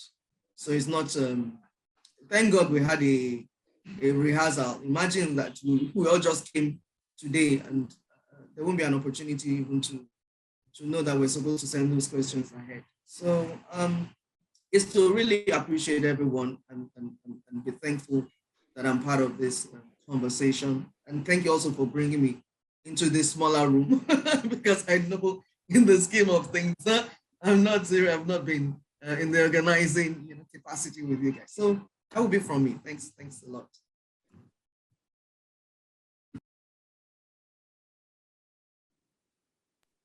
Sonia, you need to unmute. Technology. Tracy. Yes, Tracy, can we see your video? Open your video. We are in the small room. Hey, this is Tracy. Hi. Tracy. Hi, Okwe. Okwe, oh, Hi. great. First time I'm seeing Okwe. How are you? It can be. And she works But you work with Custos. Yes, Custos is our resource partner. Custos, Shola is in ED. We always interface with the ED. It's not knowing that the real workers, are behind the scene, But I've been to your office before. I don't think you were not around. No, I wasn't around, yes. I'm always off. Yeah, I'm always off. Yeah. Okay. Okay, so Tracy, and then Custos, general observations, what you used to do, what the difference you see with this, and areas that you think we could have done better. But we'll allow Tracy go first.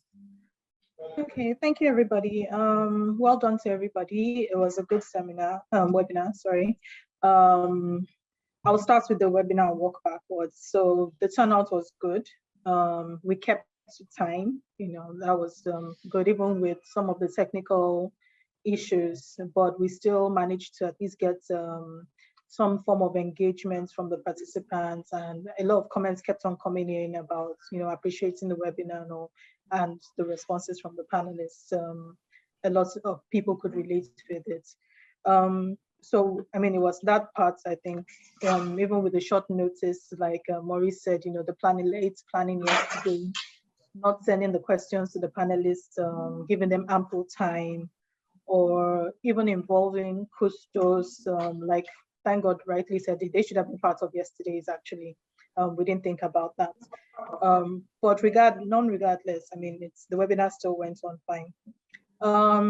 Tracy, please, 1 minute. Okay, please, could you let Edward in? He's still reaching out, that he's still in the other room. Thank you.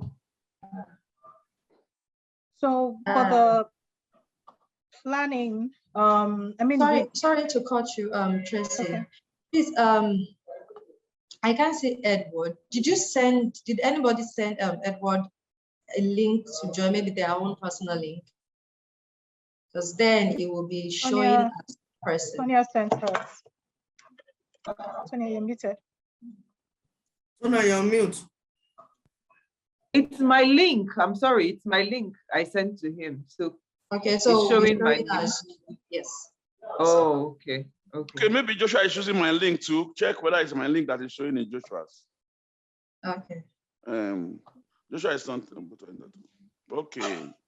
No, I can't see Joshua. Can you see thank God? No. I can't see thank God. Yeah. Okay, it's in now. Yeah. All right, thank you very much. I was having some challenges with the net connectivity. Oh, sorry, was actually, well, not understanding how this works. So because I sent you my link, the name was showing as my name, not your name. Okay, okay. I'm still showing as okay. my name. Technology, right? Sorry. No, it's okay, that's Tracy, fine. sorry to cut Meanwhile, you. please, I'm in transit.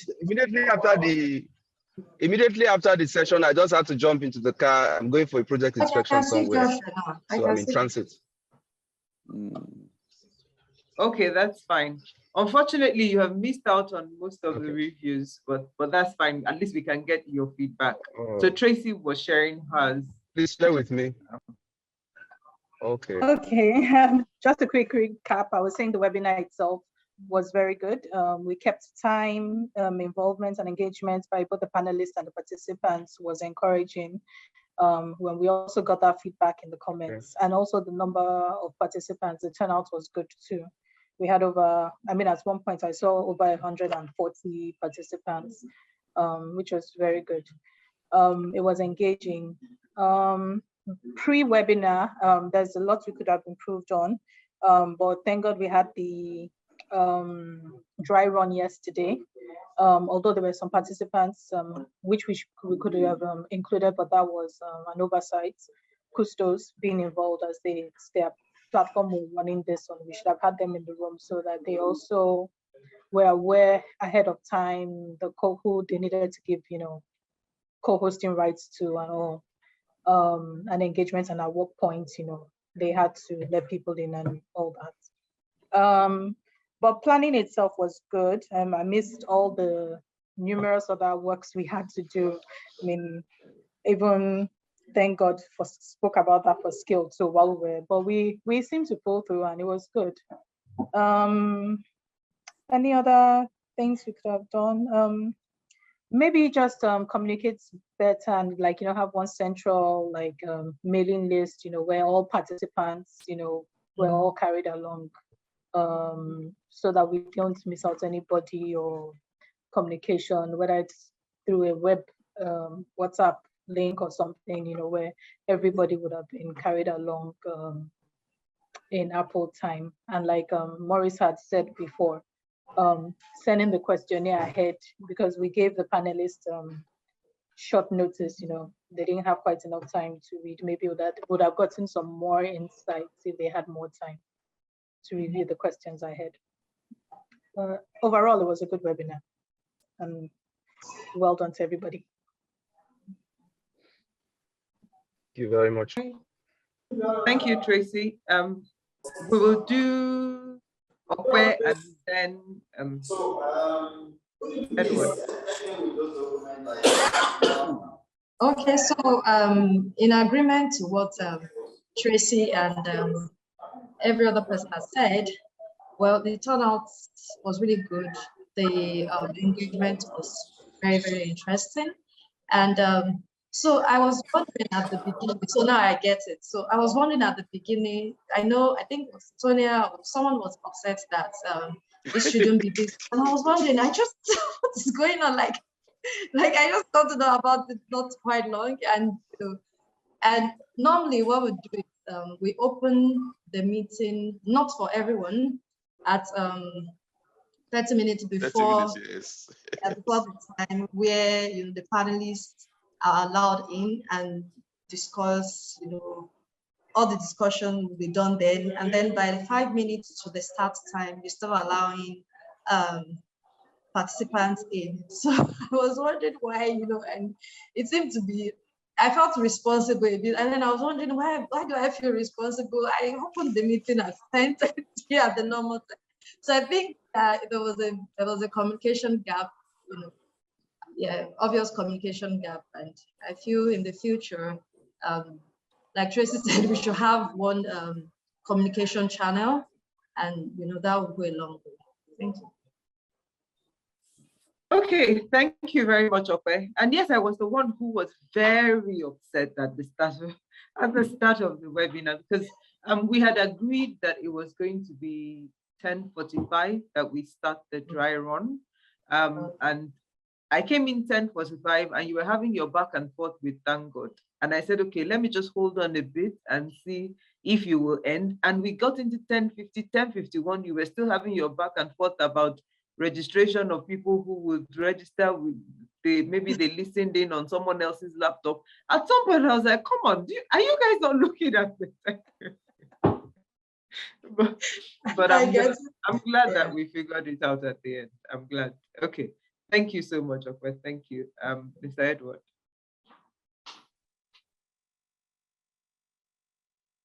Okay, sorry, I'm in transit at the moment. No problem. No problem. So I'd like to say thank you to the organizers of this webinar. It was a very fantastic one. The turnout was very impressive and people stayed on even to the very last. Up on when I was knocked off anyway, thanks to technology. But oh yes, they stayed till the very last. It was still over 130. Yes, a very fantastic session. Yeah. Exactly. But my last count was 138. actually. So, and I think just to piggyback on what others have said, but I think one area of challenge, and I think which we could improve on much more later, would be the pre-webinar session. You know, I remember I reached out to Tonia to say, are we still logging out at 10:45? And I thought that time was going to be used to actually put cross the T's and dot the I's. Unfortunately, we couldn't do that. And I think sometimes, but thankfully, we're able to get our acts right, because sometimes not getting that right sometimes could actually mess things up. But I think we were able to salvage the situation. I think next time, if the questions come in quite early enough, it will give panelists the opportunity to actually explore more and think of better ways to put their thoughts together and address the concerns, as it were. So, but good enough, we still got it yesterday, and it helped to put things in perspective. So, but I think by and large, it was a fantastic one, and I say kudos to everyone, and especially Maurice, who facilitated everything. Thank you very much. Thank you. And thank you for the opportunity to be a part of this webinar. Thank you so much. Thank you. Thank you so much. Thank you, everyone. I know that we're all tired and gearing to go. Joshua yeah, Jolly. Yes. How can we forget you? Jolly. I've had all the listening years. Please go ahead. Please go ahead. Just to mention, and I think it is fantastic, the first time out, and this has created opportunity for even further future interaction. Like Prof was saying, there's a need for this type of dialogue and to ensure that it is even enriched into the future. So this partnership is groovy, and I'm glad we have started on a very good note. Thank you, Tonia and Tango, that the discussion we had with you online sometimes ago has translated into a key deliverable that is good for all of us. And this is the kind of thing that we're looking forward to in a partnership with the private sector of your kind. Thank you so much. Thank you. Thank you so much, Joshua. Thank you. I mean, repeating, not re-echoing what everyone else has said, I would agree that it was a good outing overall. I think the key message we wanted to pass across, we were able to deliver. I also think that the level of engagement is testament to the civil society's hunger for this partnership. Moving forward, the challenge will then be, how do we best structure it? I see the need for a significant mindset change. There is this deep-rooted perception that all private sector can do for civil society is give money. And in order to change this perspective or this perception, it would require constant dialogue. It would require introduction to best practices. It would require direct engagements with some of these civil society organizations beyond this webinar, and perhaps a pilot or two directly working with them on be them advocacy issues or whatever it is, but just to see that there are strengths in other areas beyond me just giving you money to go execute your project. Prof made a very salient point in that sometimes business priorities do not match civil society initiatives or focus. And so even when they fund you, when there's a downtime for the corporate, you become the first person to your organization bears the brunt. So if there's a deeper understanding of the structure of private sector and how best civil society can engage beyond this first webinar is, I'll say it's an, well, in school they will say it's introduction to whatever it is 101. That's what this session, that's what this webinar is. There will be many more to come, but perhaps not in the form of a webinar, but structured engagements with civil society. And you're the ones who are engaging with them. So perhaps you may pick out 10, 20 that you know have the capacity and the structure to progress conversations with the organized private sector and see how we can test run collaboration, even see what opportunities exist and how we can test run. Another area, please, since you work with them, is helping them to synergize amongst themselves. They're all working in silos. Even the ones that have similar thematic focus still prefer to work alone, but they don't have the capacity to drive their deliverables alone. So the power they have in synergy and leveraging resources available to one another will help them better unlock private sector resources than if they do it individually. So I think it would be good moving forward. I don't know, typically when you finish your webinars, do you produce any document? Or it's just the webinar and that's it? Hello. Yes, I'll just go on like this. Tonya, when we finish a webinar, it's normally handled by Custos. Okay. And so they normally will the kind of report they produce. I would have preferred if you do it at your end. No, we're not doing anything anymore at our end, Mr. Tonya, we do this. Tonya, no way, we've done more than enough. You are the leader now. All of us have done. Listen now. No, sir. We can't continue to put pressure on Mr. Thangood. Pity my. Mr. Thangood, you said you are generating one for USAID. No way. Tonya, you have done extremely well. You deserve a kudos. No more pressure on my people. We've done it. So thank God. Let us work with Custos management to get the proceedings out. Hello. Joshua. Yeah. If you notice it, Chola is not here.